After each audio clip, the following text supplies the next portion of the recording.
Ọ̀gá mi Amebo, pẹ̀lẹ́ my dear, ó tún ti ṣe àṣedànù mi. Ọ̀gá mi Amebo, you no go talk about Dorcas again. You go talk about Dorcas. Kí ló mọ́ ọ jẹ tó bá sọ̀rọ̀ Dorcas, tó bá dárúkọ Dorcas. Dorcas is the air you breathe in. Látijọ́, you've been looking for ways. You've been looking for things to say because you just want to. You are irrelevant. Ó ti wá déyàn tó wá irrelevant, Ọ̀gá mi Amebo. You are now irrelevant. You have to look for something to say about Dorcas before you can become relevant in this life. So to understand it, so of course you're welcome. Dorcas will need time, Dorcas doesn't have your time. Dorcas is well busy, well engaged. She has things going on, but she's the mother that mother your mother. Lórí social media.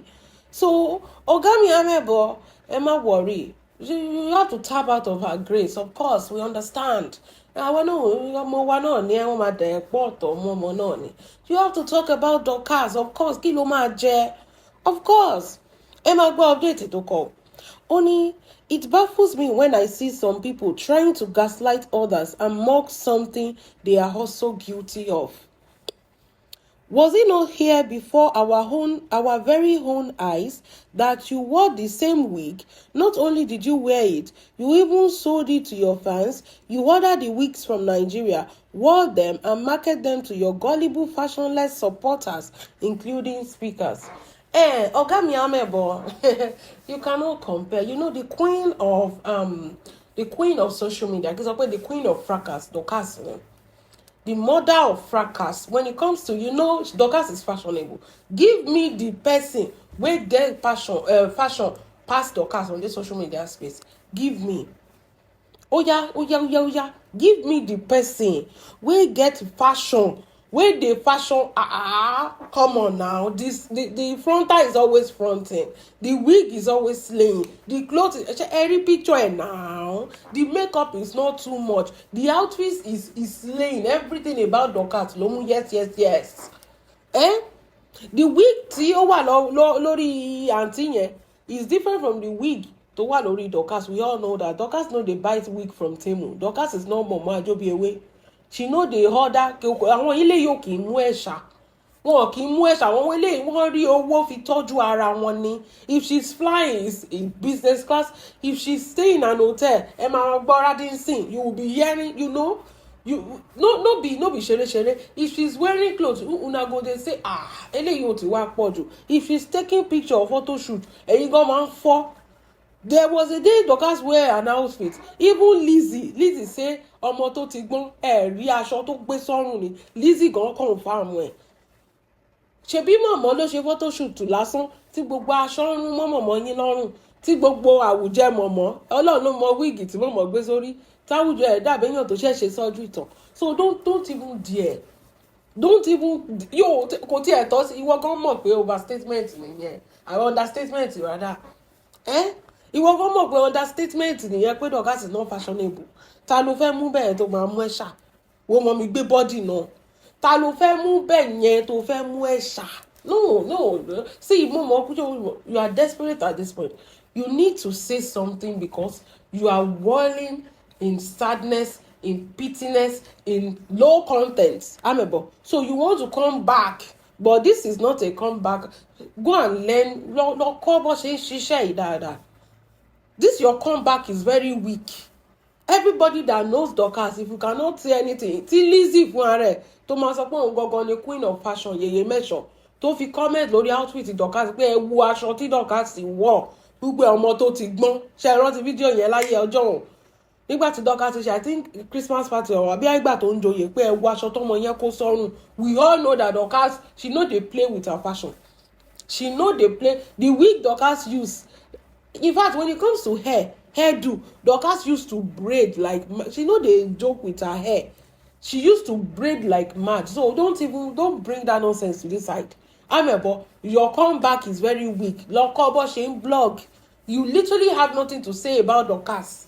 You literally have nothing. You are just looking for something to just say. But this one, when it comes to hairstyle, Dorcas is the queen of hairstyle. She barely even use wig. She dey braid every time.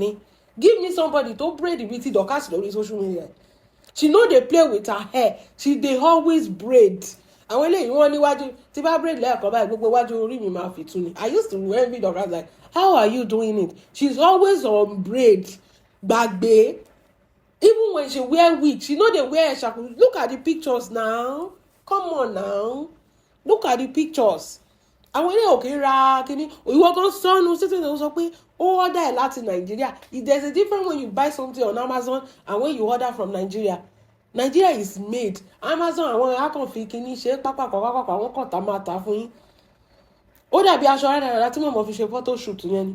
Ẹ rí pé skin color òyìnbó mesh òyìnbó náà fi sí aṣọ yẹn. Mọ̀mọ́dé dúdú bí ìnàkí Ìbàdàn. That is why he's telling Dorcas pay attention to details. Amebo bọ́ọ̀lù ẹ̀ bẹ́ẹ̀. Bọ́ọ̀lù ẹ̀ bẹ́ẹ̀ eléyìí ò wọlé. Jẹ́ káwọn ìyálàyẹ wa ṣe analysis fún ẹ. You are just looking for attention. You are just hungry. Lower engagement ti fẹ́ báyé ẹ jẹ́. The lower the engagement, the lesser the money. Ṣé mo pé Amebo bó ṣe wà monetize lórí social media. So you have to tap out of Dorcas grace. Tó o bá sọ̀rọ̀ Amebo kí ló fẹ́ fi kó. Báwo ló ṣe fẹ́ make owó tó bá sọ̀rọ̀ nípa Dorcas? I've been to your page. Ó wá page ẹ wá di page táwọn wá káàkiri. We have to first of all go and search for Amebo. Àti ẹ̀rọ pé ó ti kú ni. And this is how you come back to social media. Amebo, look for content. This one is a weak content. Oh, the content. Ṣùgbọ́n, you no get content. Look for a better content. This is not a content. Amebo, only yes, the wig look funny. I saw it too at that time. I couldn't say much because I was rooting for you back then. Leave rooting. Nobody any confidence on you. Only can look on space lórí social media.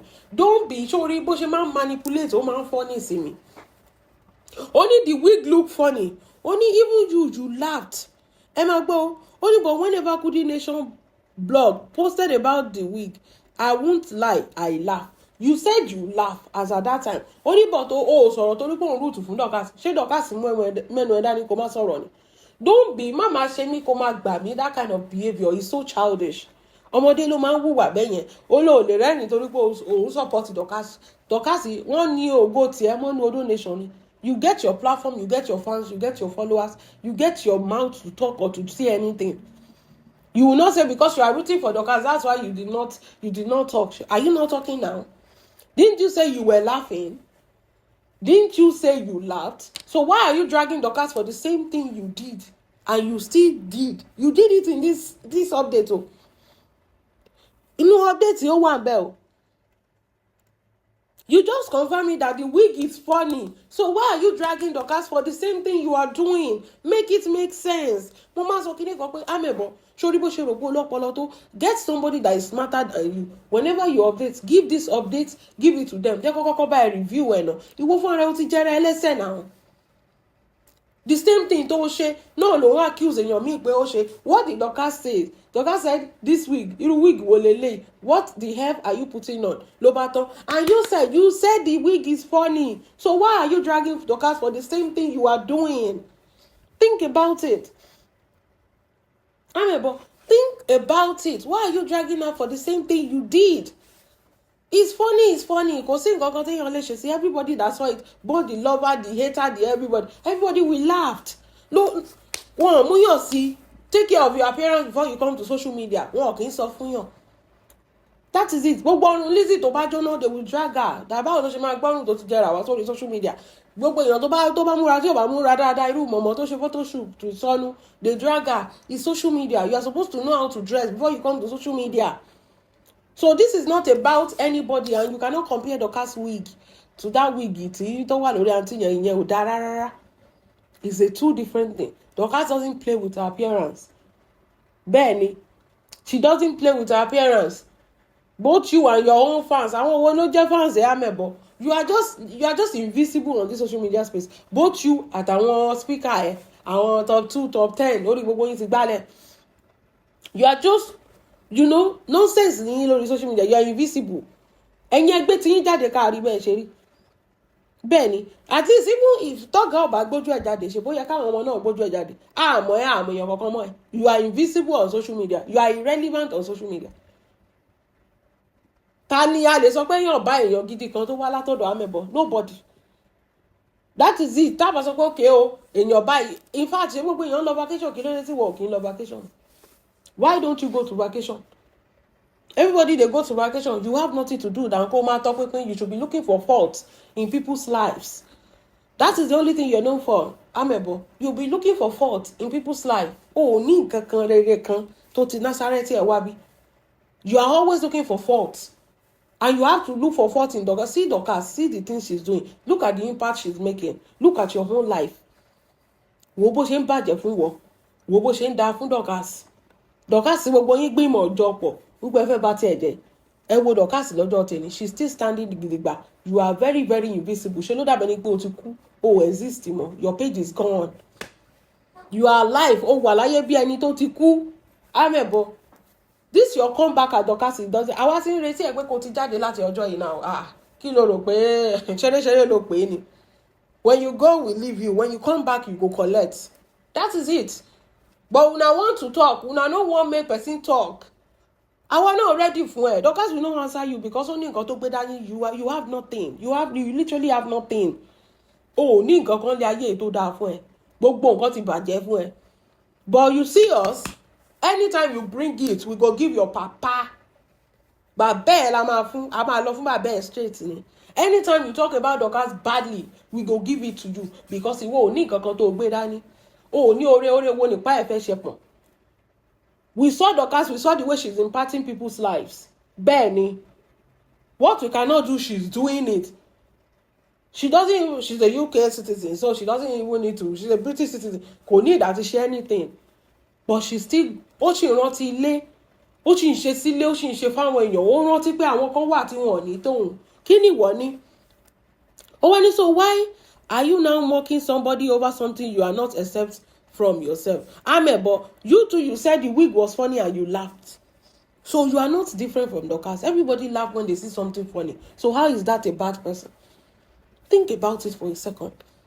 Only you seriously need the 40 resets. Voila, it seems memory loss just they worry you and your fans. You what? Our parents and memory loss and worry because you laughed. So how are you different from Dorcas that laughed? You laughed.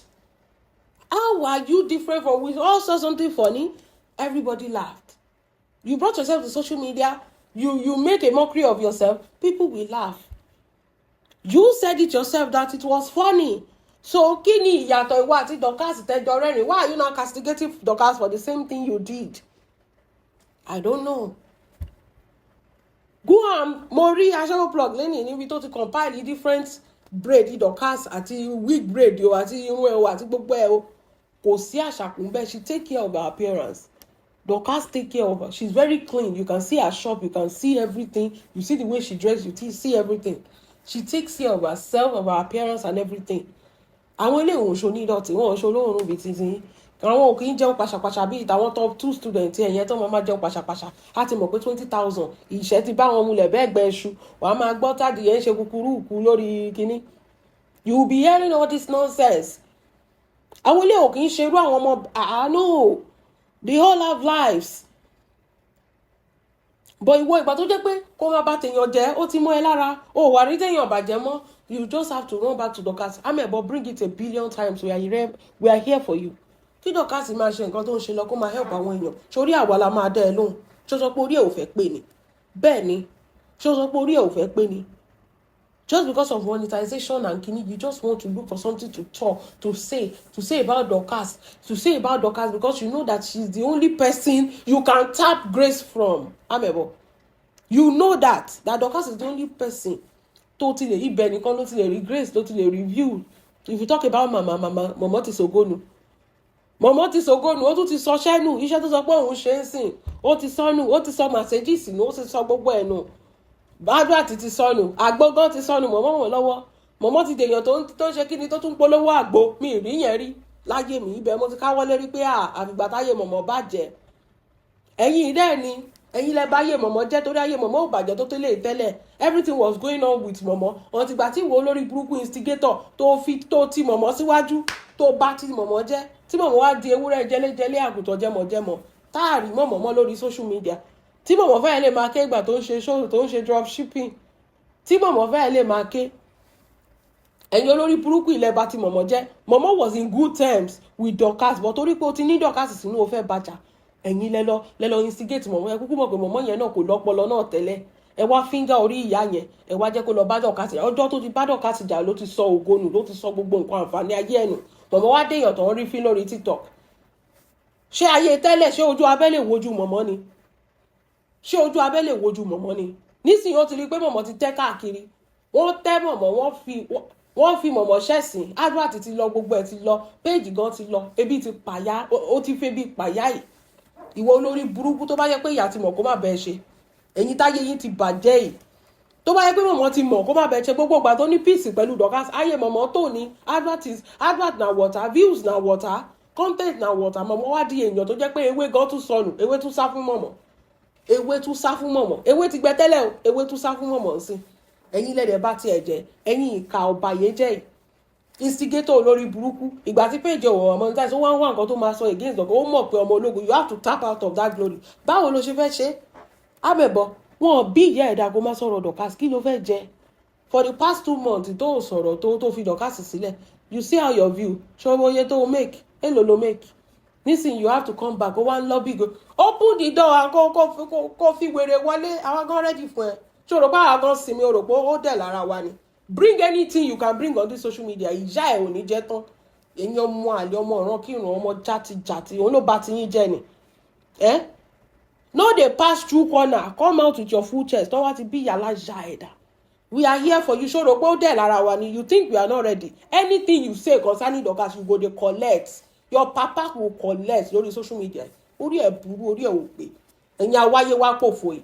awáyé má ṣe rere ẹ̀yin òpònú ọ̀dẹ̀ ọkùnrin kò jẹ́ pé kò rí ṣe Amẹ́ríkà kan náà sọ pé ò wá ní o rí nǹkan kan ṣe orí social media ló jókòó sí tó ń romance láàrin àwọn obìnrin tó ń dájà alẹ́ láàrin àwọn obìnrin olóṣì olórí burúkú oní 20k sọ ni gbogbo àwọn tó wà lábẹ́ ẹ̀ náà èlò ló fún wọn ju 20k lọ ni ẹ̀yin tó kẹ́ni má nìyí wọn àwọn tó wà lọ́ndà Dorcas gbogbo wọn pátápátá ó ní nǹkan tó ń fún wọn àwọn ọmọ yẹn they are growing very well you can see the growth kì í ṣe pé wọ́n ń sọ fún yàn ẹ lọ sí Odo Nation kò sáṣàkù láàrin wọn olórí burúkú àfikún fún wọn lówó dé tòrutòru ọjọ́ tálábìkẹ́ ṣe show tó ṣe movie premiere olórí burúkú fún yàn kan 20,000 pé kó lọ lọ alábìkẹ́ síbẹ̀ ìgbà tẹ́ni ẹ̀ débẹ̀ torí security ó rí pé òun máa jẹ̀yà kú ni ẹni yẹn ò rọra ṣe anything ó rọra kúrò ń bẹ̀ àwọn olóṣì àfikún máa ba yéèyàn jẹ́ nìkan náà mọ̀ ó ráyè ò rí nǹkan tó dà sí ṣó ti ríṣẹ́ mi sọ fún ẹ ìwọ tó fẹ́ bá tèèyàn jẹ àti wọ àtàlùjọ àti mọ̀mọ́ kí ló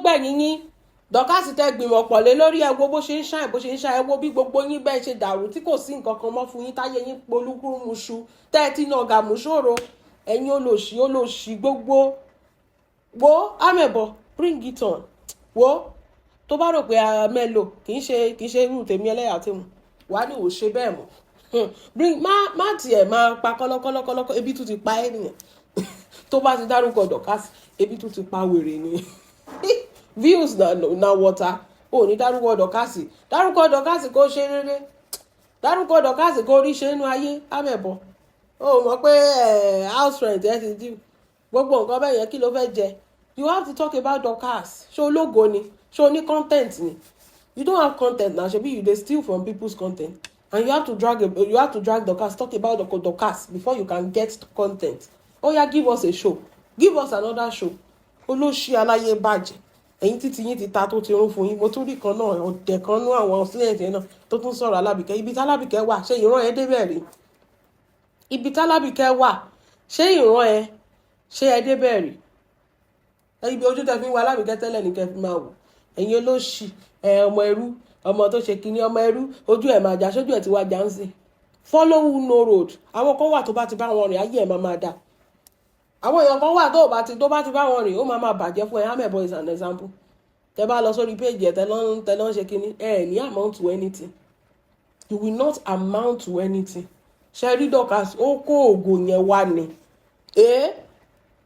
láyọ̀ níbi tí láyọ̀ tún mọ̀ pé ògo wà lára ọmọdé ètò ó tún drag àwọn ọmọ ẹ rò pé you think na ṣeréṣeré kéèyàn tún kúrò lórí ìyá kó tún máa drag àwọn ọmọ kéékèèké bébì kéèyàn tún máa drag bébì ẹ̀rí pọ́pọ̀ ńlẹ̀ yẹn kí ni láyọ̀ fẹ́ sọ ẹ tí ì rí nǹkan kan ẹ̀yin ẹ fi Amebo ìwọ náà máa bọ̀ báyìí ìwọ ló máa wọ kó má this time around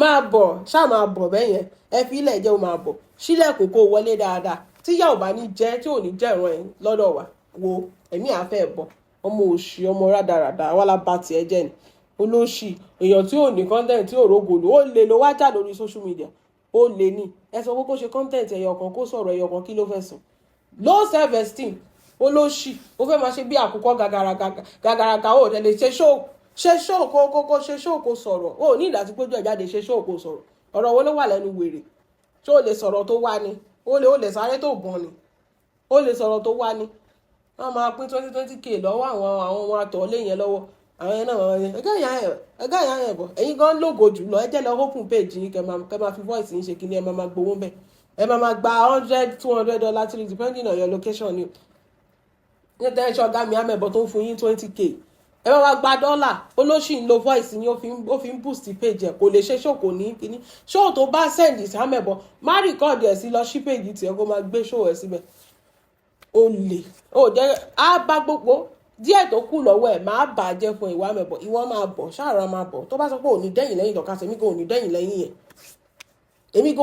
lẹ́yìn ẹ̀ ìwọ ṣáàrà máa bọ̀ bẹ́yẹn ẹ̀yin olórí burúkú aláìníṣẹ́ olè oníjìbìtì no value ẹ béèrè pé value wo ló hard to all these workers kò sí nǹkan kan àbí kó máa jí ṣó oníṣó kó lọ máa jí nǹkan oníkan nígbà tó ti call ẹ out báyìí pé ó jalè jù ìwọ náà lọ ṣe ṣó tiẹ̀ ẹ̀rù wọn bà kò mọ ṣó tó fẹ́ gbé olórí burúkú oní update sọnù gbogbo ọpọlọ ẹ náà nìyẹn ó rí bó tún ṣe jẹrẹ ẹlẹ́sẹ̀ ní update ó sọ pé ó rẹ́rìn ní as at that time you were supporting Dorcas so you didn't want to talk ó mú ẹnu ẹ dání àbó bẹ́ẹ̀ pé kó wá support orí ẹ burú wọn máa guilt trip èèyàn pé kinní kan you are mad gbogbo gbàyẹn náà àwa gan ṣe tọ́lọ́run gan mọ́ ẹ lára ni kì í ṣe pé kinní wèrè gan wà láti fẹ́ tú wèrè fún ẹ ọjọ́ ti pẹ́ ṣòro báwa gan láìkì ẹni a ti fẹ́ tú wèrè fún ẹ ọjọ́ ti pẹ́ wèrè gan wà lẹ̀ torí peace mà lóníkálukú máa fi ń wọ ẹ̀ràn tí wọ́n sọ pé ẹ torí pé you were supporting Dorcas we too because we were supporting you we were on a peace lane there was truce that is why tá a fi tẹ̀ sí yẹ ẹ lójú so don't bring that guilt tripping here oníkálukú rẹkẹ oníkálukú ní lórí social media yìí